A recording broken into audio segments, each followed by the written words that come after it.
ಇದು 152 ಸೆಂಟಿಮೀಟರ್ ಇರುತ್ತೆ. 60 ಇಂಚುಗಳಲ್ಲಿ ಇರುತ್ತೆ. ಆಮೇಲೆ 5 ಅಡಿಗಳಲ್ಲಿ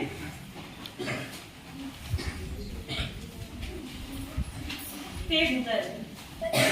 ಇದು ಕ್ಯಾನ್ವಾಸ್ ಬಟ್ಟೆಗೆ ಇದು ಯಾವ ತರ ಮಾಡಿರ್ತಂದ್ರೆ ಕ್ಯಾನ್ವಾಸ್ ಬಟ್ಟೆಯನ್ನ ಯೂಸ್ ಮಾಡ್ತಾರೆ. ಈ ಕ್ಯಾನ್ವಾಸ್ ಬಟ್ಟೆ ಅದ್ರ ಮೇಲೆ ಪ್ಲಾಸ್ಟಿಕ್ ನಿಂದ ತಯಾರಿಸಿದ ಲೇಯರ್ ಹಾಕಿರ್ತಾರೆ. ಅದು ನಾವು ಯಾವ ತರ ಫೋಲ್ಡ್ ಮಾಡ್ಕೊಳ್ಬಹುದು ಆ ತರ ಫೋಲ್ಡ್ ಆಗುತ್ತೆ.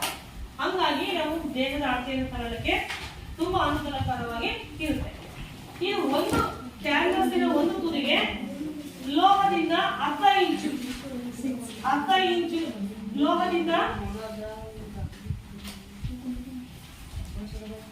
ಲೋಹದಿಂದ ಮಾಡಿದ ಹೊದಿಕೆ ಇರುತ್ತೆ.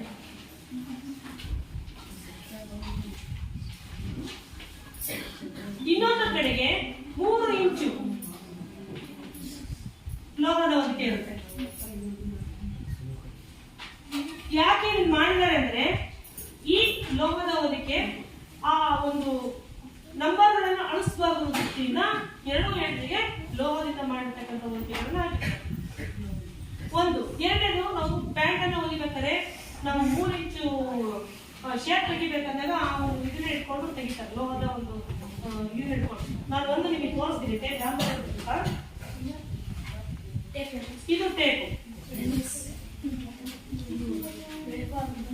ಇಲ್ಲಿ ನೋಡಬಹುದು ಒಂದು ಯೆಲ್ಲೋ ಕಲರ್ ಇಂದ ಕೂಡಿರುತ್ತೆ, ಒಂದು ವೈಟ್ ಕಲರ್ ಇಂದ ಕೂಡಿರುತ್ತೆ ಟೇಪು. ಹೌದಾ? ಈ ಯೆಲ್ಲೋ ಕಲರ್ ಇಂದ ಕೂಡಿದಂತ ಟೇಪು ಸೆಂಟಿಮೀಟರ್ ಮತ್ತು ಇಂಚುಗಳನ್ನು ಹೊಂದಿರುತ್ತೆ. ಈ ವೈಟ್ ಅನ್ನು ಏನು ಕಾಣಿಸ್ತಲ್ಲ ಇದು ಈ ವೈಟ್ ಅಲ್ಲಿ ಇರ್ತಕ್ಕಂಥದ್ದು ಬರೀ ಇಂಚುಗಳನ್ನ ಕೊಟ್ಟಿರ್ತಾರೆ. ನಿಮಗೆ ಎರಡ ಒಂದು ಪರಿಜ್ಞಾನ ಇರುತ್ತೆ. ಒಂದು ಸೆಂಟಿಮೀಟರ್ ಮತ್ತು ಇಂಚನ್ನು ನೋಡ್ಕೋಬಹುದು. ಇನ್ನೊಂದು ಸೈಡ್ ಬರೀ ಇಂಚುಗಳನ್ನ ನೋಡ್ಲಿಕ್ಕೆ ಹಾಕಿರ್ತಾರೆ. ಇಲ್ಲಿ ಲೋಹದ ಒಂದು ಹೊದಿಕೆ ಇದೆ. ಇಲ್ಲಿ ಲೋಹದಿಂದ ಕೂಡಿದಂತ ಒಂದು ಮೆಟಲ್ ಕೂಡಿದಂತ ಒಂದು ಹೊದಿಕೆಯನ್ನು ಹಾಕಿದ್ದಾರೆ.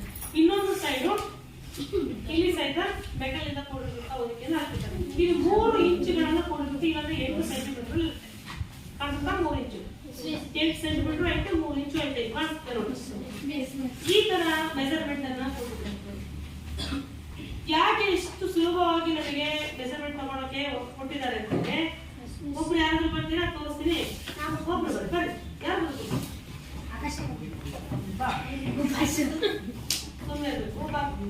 ಈಗ ನಾವು ಈ ಒಂದು ಬಸವರಾಜನ ಒಂದು ದೇಹದ ಮೆಜರ್ಮೆಂಟ್ ಅನ್ನು ತಗೊಳ್ಬೇಕು. ಫಸ್ಟ್ ನಾವು ಏನ್ ತಗೊಳ್ತೀವಿ, ಈ ಭುಜದಿಂದ ಉದ್ದವನ್ನು ತಗೊಳ್ತೀವಿ. ನಾವು ಅವನಿಗೆ ಎಷ್ಟು ಉದ್ದನೋ ನಾವು ಫಸ್ಟ್ 19 ಕೇಳ್ತೀವಿ. ನನಗೆ ಮೇಡಮ್ ನನಗೆ 19 ಉದ್ದ ಇದೆ ಅಂತ ಹೇಳ್ತಾ ನಾವು 19 ಉದ್ದವನ್ನು ನಾವು ಇಂಚುಗಳಲ್ಲಿ ತಗೋಬಹುದು, ಇಲ್ಲಾಂದ್ರೆ ಸೆಂಟಿಮೀಟರ್ ನಲ್ಲಿ ತಗೋಬಹುದು. 19ಕ್ಕೆ ಎಷ್ಟು ಸೆಂಟಿಮೀಟರ್ ಬರುತ್ತೆ? 49 ಸೆಂಟಿಮೀಟರ್ ಬರುತ್ತೆ. ಉದ್ದ ತಗೊಳ್ಬಹುದು, ಸ್ಟ್ರೇಟ್ ಇರ್ತದೆ ಉದ್ದ ತಗೊಂಡ್ಬಿಡ್ತೀವಿ. ಸುತ್ತಳತೆ ಏನು ತಗೊಳ್ಬೇಕು?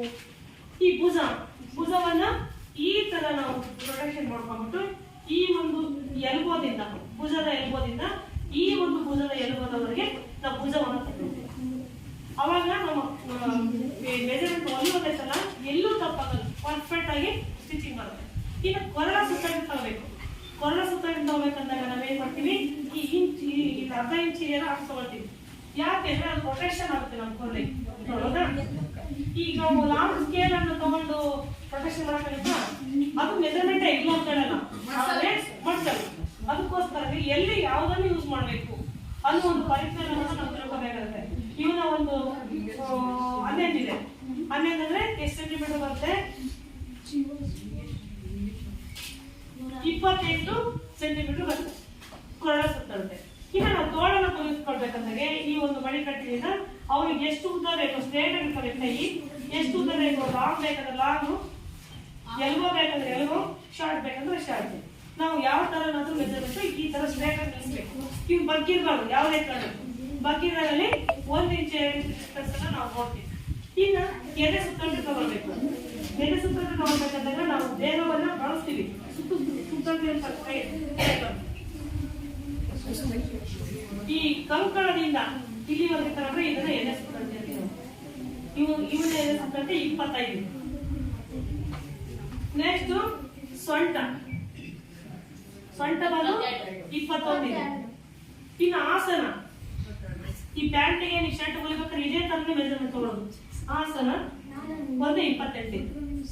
ಈ ತರನೇ ಮೆಜರ್ಮೆಂಟ್ ತಗೊಳ್ಬಾರ್ದು. ಇನ್ನು ಪಾದ ಸೊಂಟ ಪ್ಯಾಂಟಿಗೆ ಹೊಲಿಬೇಕಂದ್ರೆ ನೀವು ಪಟ್ಟಿ ಕಟ್ಟಿದಂತ ಹೊಲಿಯಿಂದ ಈ ಒಂದು ಎಲ್ಲಿವರೆಗೂ ಲೂಸ್ ಬೇಕು ಅಲ್ಲಿವರೆಗೂ ತಂದ್ರೆ 31 ಇದೆ. ಅರ್ಥ ಆಯ್ತಲ್ಲ? ಈ ತರ ಇನ್ನು ನಾವು ಪ್ಯಾಂಟ್ ಅನ್ನು ಹೊಲಿಬೇಕಾದ್ರೆ ಕಾಲಿನ ಸುತ್ತಳತೆ ತಗೊಳ್ತೀವಿ, ಆಮೇಲೆ ತೊಡೆಯ ಸುತ್ತಳತೆ ತಗೊಳ್ತೀವಿ. ಫಿಟ್ಟಿಂಗ್ ಕೊಡ್ಬೇಕಂದಾಗ ಅಲ್ಲಿ ನಾವು ಪಾಯಿಂಟ್ ನೋಡ್ಕೋಬೇಕಾಗುತ್ತೆ, ಮೆಜರ್ಮೆಂಟ್ ಅನ್ನು ಮಾಡ್ಕೋಬೇಕಾಗುತ್ತೆ. ನಾವು ಅದು ಅಲ್ಲಿಗೆ ಹೊಲಿಗೆ ಕೊಡ್ಬೇಕು. ಇಲ್ಲ ಅಂದ್ರೆ ಏನಾಗುತ್ತೆ, ಲೂಸು ಟೈಟು ಒಂದಷ್ಟು ರಿಂಕಸ್ ಎಲ್ಲ ಬರುತ್ತೆ. ಆತರ ಬರಬಾರ್ದಂದ್ರೆ ನಾವು ಮೆಜರ್ಮೆಂಟ್ ಅನ್ನ ಕರೆಕ್ಟಾಗಿ ತಗೊಳ್ಬೇಕು. ಇವರಿಗೆ ತಗೊಳ್ಳೋ ಫಿಟ್ ಬೇಕಪ್ಪ, ಇದು ಲೂಸ್ ಇದೆ, ನಾವು ಅಂದಾಜಿಂದ ಎಷ್ಟಾದ್ರೂ ಇಟ್ಕೊಂಡು ಹೋಗ್ಬೋದು.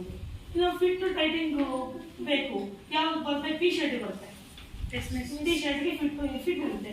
ಇವ್ರಿಗೆ 7 ಇದೆ, ಇಲ್ಲಿ ಸುತ್ತಡ್ಡಿ 7 ಇದೆ, ಹೌದಾ?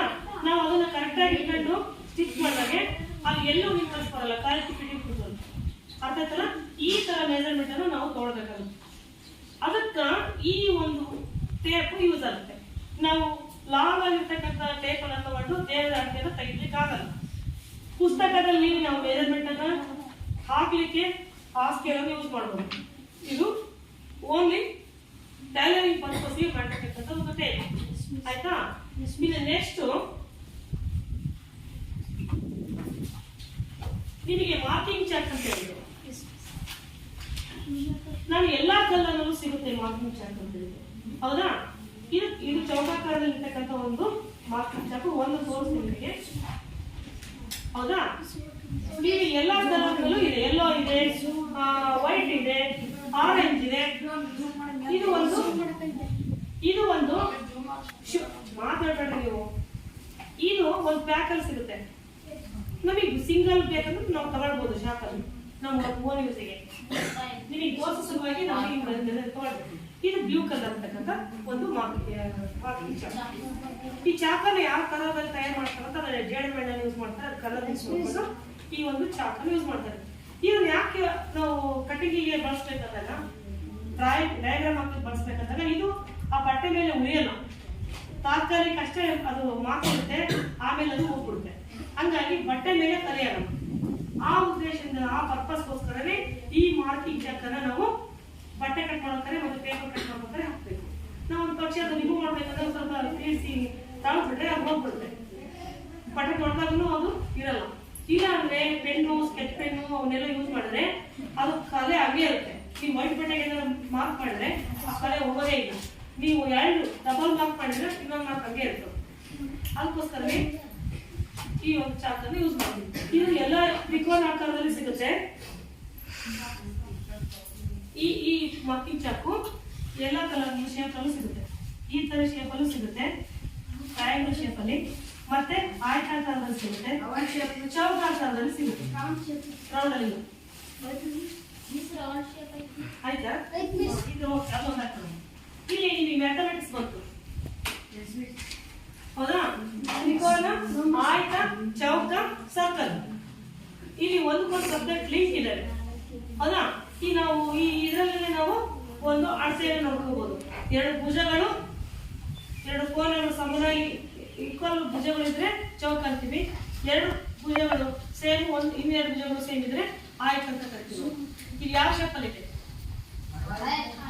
ಆಯತಾಕಾರದಲ್ಲಿ ಇರ್ತಾರೆ. ಯಾಕಂದ್ರೆ ಈ 2 ಭುಜಗಳು ಚಿಕ್ಕದಾಗಿದೆ, ಈ 2 ಭುಜಗಳು ದೊಡ್ಡವಾಗಿದೆ. 2 ಭುಜಗಳು ದೊಡ್ಡವಾದ್ರೆ ಅಲ್ಲಿ ಆಯ್ತ ಅಂತ, ಎಲ್ಲಾ ಭುಜಗಳು ಸಮನಾಗಿರೋದ್ರೆ ಅದು ಚೌಕ ಅಂತ. ಇದು ನೆನ್ಪಿಟ್ಕೊಳ್ಬೇಕು, ಮ್ಯಾಥಮೆಟಿಕ್ಸ್ ಅಲ್ಲಿ ಬರುತ್ತೆ. ಇದು ಸರ್ಕಲ್, ನಾವು ಯಾವುದೇ ಒಂದು ಪಾಯಿಂಟ್ ಮಾಡ್ಕೊಂಡು ವೃತ್ತವನ್ನು ರಚಿಸಿದಾಗ ಅದು ಸರ್ಕಲ್ ಆಗಿ ಪ್ರತಿಬಿಂಬಿಸುತ್ತೆ. ಇದು ನೋಡ್ಕೊಡಲ್ಲ ಮಾರ್ಕಿಂಗ್ ಚಾರ್ಟ್ ಗೊತ್ತಾಗ ನಿಮಗೆ. ನೆಕ್ಸ್ಟ್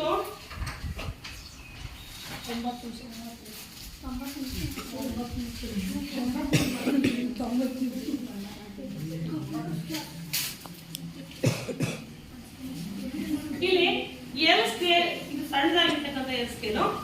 ಎಲ್ ಸ್ಕೇಲ್ ಅಂತ ನಿಮ್ಗೆ ಹೇಳಿದೆ. ಇದು ಕಟ್ಟಿಗೆನಲ್ಲಿ ಸಿಗುತ್ತೆ, ಲೋಹದಲ್ಲಿ ಸಿಗುತ್ತೆ. ನಾನೀಗ ಚಿಕ್ಕ ತೋರಿಸ್ಲಿಕ್ಕೆ ಇಲ್ಲಿ ನೋಡ್ರಿ 24 ಇಂಚುಗಳಲ್ಲಿ 24 ಇಂಚುಗಳ ಸಣ್ಣ ಸ್ಕೇಲ್ ಆದ್ರೂ 24 ಇಂಚ್ ಇದೆ. ಕಾಣಿಸ್ತಾ ನಿಮಗೆ ಹೇಳಿದ್ದ ನಿಮಗೆ ಟೀಚ್ ಮಾಡ್ಬೇಕಾದ್ರೆ ಒಂದ್ ಸೈಡ್ 24 ಇಂಚ್ ಇನ್ನೊಂದ್ ಸೈಡ್ 12 ಇಂಚ್ ಇರುತ್ತೆ. ಕಾಣಿಸ್ತಾ ನಿಮಗೆ? ಹೌದಾ? ಈ ತರ ದೊಡ್ಡದಾಗ್ಲೂ ಹಂಗೆ ಇರುತ್ತೆ ಮೆಜರ್ಮೆಂಟ್. ದೊಡ್ಡ ಸೈಜ್ ಇರುತ್ತೆ, ಚಿಕ್ಕದ್ರಲ್ಲಿ ಚಿಕ್ಕದಾಗಿ ಇಂಚಸ್ ಅನ್ನು ಕೊಟ್ಟಿದ್ದಾರೆ. ನಾನು ಹೇಳಿದೆ 1:4, 1:5, 1:6, 1:7 ಈ ತರ ಅದನ್ನ ರೇಷಿಯೋ ಮೇಲೆ ಆ ಒಂದು ಮೆಜರ್ಮೆಂಟ್ ಅನ್ನು ಕಡಿಮೆ ಮಾಡ್ಕೊಂತ ಹೋಗ್ತಾರೆ. ಅವಾಗ ನಾವು ಚಿಕ್ಕ ಪ್ರಮಾಣದಲ್ಲಿ ನಾವು ಹಾಕ್ಲಿಕ್ಕೆ ಬರುತ್ತೆ. ಇದು ಬುಕ್ಕದಲ್ಲಿ ಹಾಕ್ಲಿಕ್ಕೆ, ಪುಸ್ತಕದಲ್ಲಿ ಹಾಕ್ಲಿಕ್ಕೆ ಈ ಸ್ಕೇಲ್ ಯೂಸ್ ಆಗುತ್ತೆ. ಅರ್ಥಾಯ್ತಾ? ಪೇಪರ್ ಸ್ಕೇಲ್ ಇದೇ ತರ ಬರುತ್ತೆ.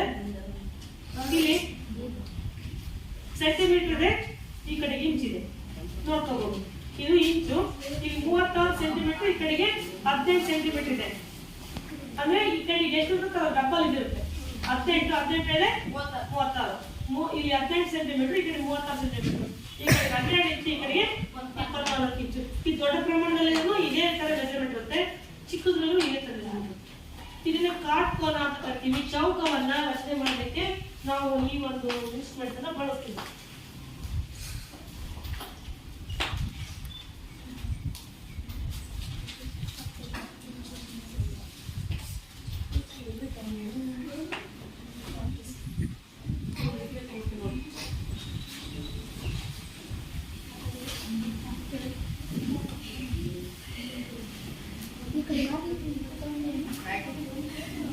ಹೌದಾ?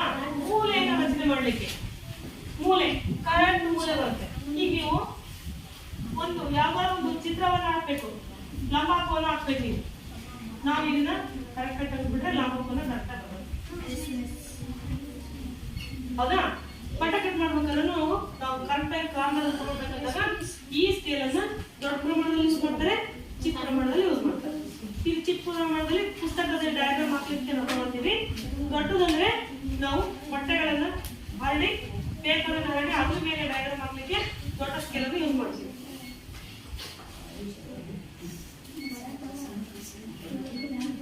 ಇಲ್ಲಿ ನಿಮಗೆ ಫ್ರೆಂಚ್ ಕರ್ವ್ ಅಂತ ಬರ್ತಿದೆ ನಿಮಗೆ ಅಲ್ವಾ? ಅದನ್ನ ಎದಕ್ಕೆ ಯೂಸ್ ಮಾಡ್ತಾರೆ ಅಂತಂದ್ರೂ ನಾನು ನಿಮಗೆ ಹೇಳಿದ್ದೀನಿ.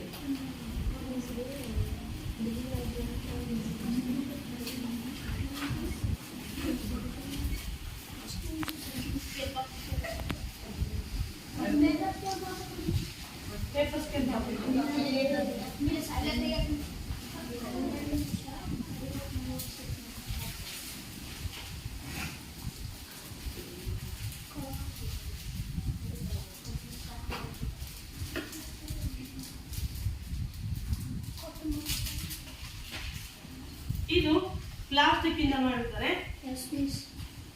ಇದಕ್ಕೆ ನಾವು ಫ್ರೆಂಚ್ ಕರ್ವ್ ಅಂತ ಕರಿತೀವಿ. ನಾವು ಫ್ರೆಂಚ್ ಕರ್ವ್ ಅಂದ್ರೆ ಶೇಪ್ ಅನ್ನ ಹಾಕ್ಲಿಕ್ಕೆ ಮಾತ್ರ ಇದನ್ನ ಬಳಸ್ತೀವಿ. ನೋಡಿ ಯಾವ ತರ ಇದೆ. ಪ್ಲಾಸ್ಟಿಕ್ ಫ್ರೆಂಚ್ ಕರ್ವ್ ಅಂತ ಕರಿತೀವಿ. ಶೇಪರ್ ಅಂತ ಬರುತ್ತೆ, ಶೇಪರ್ ಅದೇ ಇದು ತೋರಿಸ್ತೀವಿ. ಇದಕ್ಕೆ ಫ್ರೆಂಚ್ ಕರ್ವ್ ಅಂತ ಕರಿತೀವಿ ನಾವು. ಯಾವ್ದನ್ನ ಬಗಲಿನ ಶೇಪ್ ಹಾಕ್ಬೋದು, ಕೊರಳಿನ ಶೇಪ್ ಹಾಕ್ಲಿಕ್ಕೆ ಇದನ್ನ ಇಟ್ಬಿಟ್ಟು ನಾವು ಹಾಕ್ಬಿಟ್ರೆ ಮೊದಲು ಕಲಿತಕ್ಕಂಥವ್ರಿಗೆ ಬರಲ್ಲ, ಶೇಪ್ ಇದು ಮುಂದಾಗುತ್ತೆ. ಇದು ನಾವು ಇಟ್ಬಿಟ್ಟು ಹಾಕಿದಾಗ ಕರೆಕ್ಟ್ ಶೇಪ್ ಬರುತ್ತೆ, ಎಲ್ಲೂ ಏನಾಗಲ್ಲ.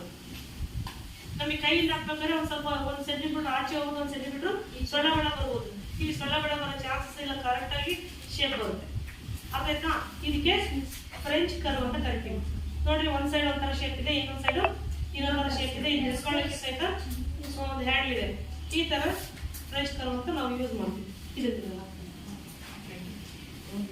ಈಗ ಶೇಪರ್ ಇದೆ ತೋರಿಸ್ತೀನಿ.